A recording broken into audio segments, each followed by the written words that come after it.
वो एक हमारे चीफ मिनिस्टर बन के आए थे गुजरात में। मैं कलाकार के साथ-साथ दिव्यांग हूँ और ये दिव्यांग शब्द भी मोदी साहब ने दिया है। पहले तो हम हैंडीकैप लोग कहते थे, अपंग कहते थे, ये है कि तो ये दिव्यांग शब्द जब आया उनके मुँह से तो बहुत ही हमें अच्छा लगता है। तो मैं खुद एक दिव्यांग हूँ। दिव्यांग के लिए मैं कुछ मेरे प्रोग्राम के ज़रिए कुछ न कुछ करता रहता था।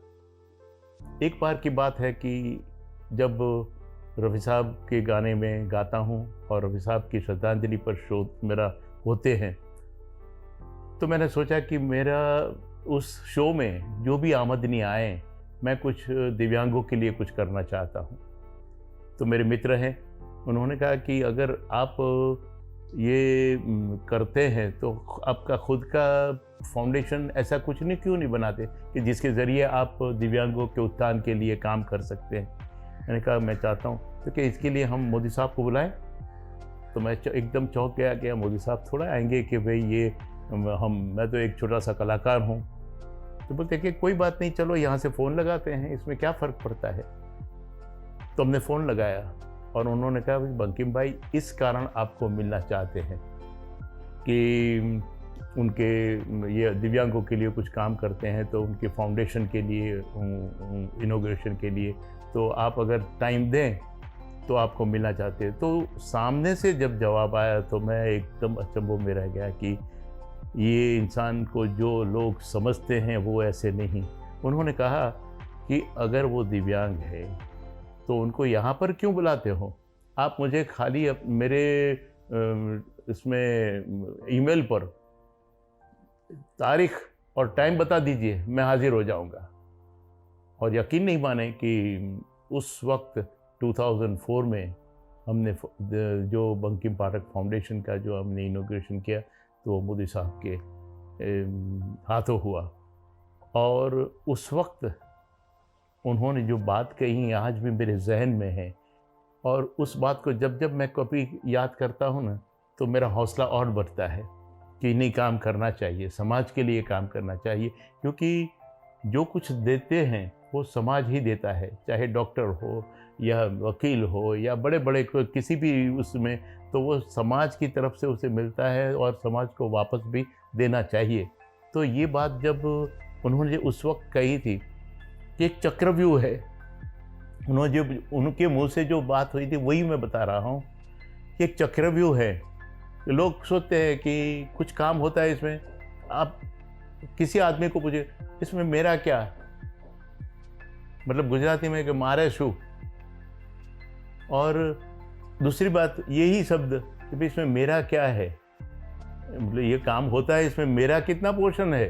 तो ये जो चक्रव्यूह, उसमें से बंकिम भाई बाहर आए हैं और मुझे बहुत ही खुशी है कि ये उनके दिमाग में है। तो ये बात आज भी मेरे दिमाग में है और मैं हमेशा उनको याद करके, उनके शब्दों को याद करके दिव्यांगों के लिए करता रहता हूँ। काकरिया कार्निवल में जब पहले गया तो पहले ही साल था जो दिसंबर में प्रोग्राम होता है, तो मैंने सोचा कि कार्निवल बहुत ही अच्छा हुआ है, लेकिन दिव्यांगों के लिए क्या, ये सीनियर सिटीज़न के लिए क्या। तो मेरे सोच में आया कि हर एक अपने गेट पर ऐसी व्हीलचेयर रखनी चाहिए ताकि दिव्यांगों को आने जाने में, अंदर घूमने में कोई तकलीफ़ ना हो। तो मैंने सोचा कि हमारे फ्रेंड हसीद भाई हैं, मैंने कहा कि भाई मैं ये रखना चाहता हूँ। तो उस वक्त उन्होंने क्या मुझे बताया कि बहुत ही आपके दिमाग में बहुत ही एक अच्छा आइडिया आया है बंकिम भाई, आप व्हीलचेयर पे बैठ जाइए, मैं आपको स्टेज पर घुमाता हूँ। ये उस चीफ मिनिस्टर जब बोलते हैं, मैंने बोला कि सर मैंने तो ये दिमाग में आया कि भी दिव्यांगों के लिए करना है, तो ये हमने कर दिया। तो उन्होंने वो भी इनॉग्रेशन हुआ। कि मेरा एक बार रफ़ी साहब का प्रोग्राम था, श्रद्धांजलि प्रोग्राम था, उस वक्त मैंने उनको इनविटेशन दे दिया था, इनविटेशन दे दी, किसी वजह से वो नहीं आ पाए। ये मैं फाउंडेशन के पहले की बात कर रहा हूँ, हमारा फाउंडेशन जो इनॉग्रेशन हुआ इसके पहले की बात कर रहा हूँ, वो किसी वजह से नहीं आ सके। तो उस वक्त एक दिमाग में ऐसी बात थी कि मुस्लिम विरोधी हैं, ऐसी दिमाग में लोगों ने ऐसा भड़काया था। तो मैं भी उस वक्त तो मिला नहीं था, तो मैं तो हो सकता है भाई ये तो सियासत है, कुछ भी हो सकता है। तो मैंने एक बार वो हमारा जो स्टेज था उन पे मैं बैठता था, मेरे बाजू में मोदी साहब बैठे हुए थे।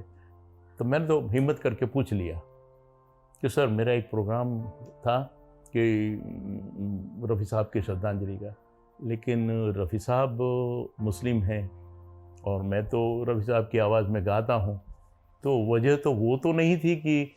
तो उन्होंने क्या जवाब दिया मालूम है? मैंने हिम्मत से पूछा, उन्होंने क्या जवाब? बंकिम भाई, गुजराती में हूँ तमने कहूँ छूँ, इसके हिंदी भी बताऊँगा आपको कि मोहम्मद रफ़ी फक्त मुस्लिमोनो छे के आपणो नहीं? क्या रफ़ी साहब सिर्फ मुस्लिम के हैं? और किसने बताया आपको कि मैं मुस्लिम विरोधी हूँ? मैं उन तमाम का विरोधी हूँ जो राष्ट्र विरोधी काम करते हैं।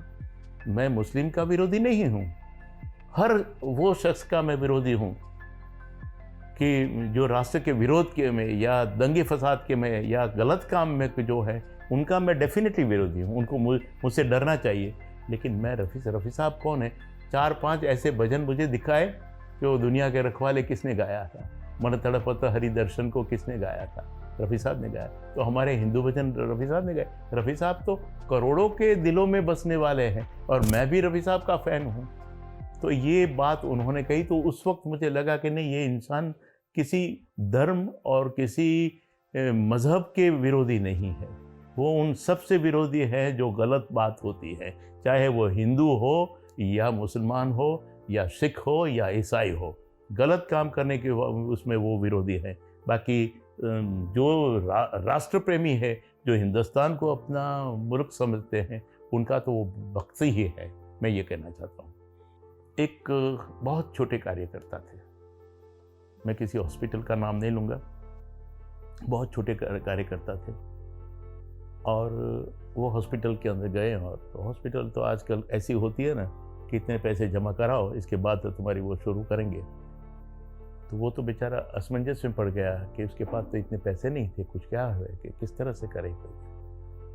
लेकिन उन जो डॉक्टर और उनकी दोनों की बात किसी तीसरे भाई ने सुन ली और वो बात मोदी साहब तक पहुंच गई। ये मैंने सुना है और बहुत एक ऐसे इंसान से सुना है कि बहुत सच्ची ही बात है।